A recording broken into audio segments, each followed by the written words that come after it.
பாட்டி சுட்ட வட கதையெல்லாம் சொல்லாம டைரக்டா மேட்டருக்கு வருவோம். இன்டர்செப்டார்ல இருந்து கரடி 650 அதாவது பியர் 650க்கு என்னென்னலாம் செஞ்சு வச்சிருக்காங்கன்னா, first of all USD forks போட்டுருக்காங்க. கோல்ட் கலரோட ஆஃப் ரோட்லி லாங் டிராவலுக்கு யூஸ் ஆகிறப்பல எம்ஆர்எஃப்ல ஸ்பெஷலா அந்த கரடி குட்டிக்காக ஆர்டர் கொடுத்து 900X அப்படிங்கிற டயரை மாட்டி விட்டுருக்காங்க. இந்த டயரோட பெர்ஃபார்மன்ஸும் வேற மாதிரி இருக்குமாம்லே. இப்ப வந்த ஹிமாலயில இருந்த கன்சோல அப்படியே கழட்டி இதுல மாட்டி விட்டாங்க. அதுவும் இன்பில்ட் நேவிகேஷனோட.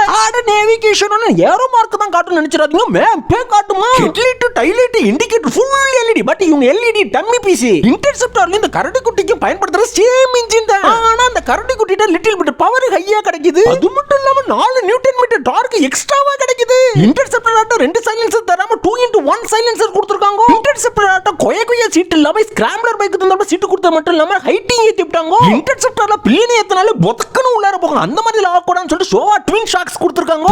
ஏபிஎஸ் கொடுத்திருக்காங்க. ஹசார்ட் லைட் இருக்கு, அட்ஜஸ்டபிள் லிவர் இருக்கு, யூஎஸ்பி போர்ட்டும் இருக்கு.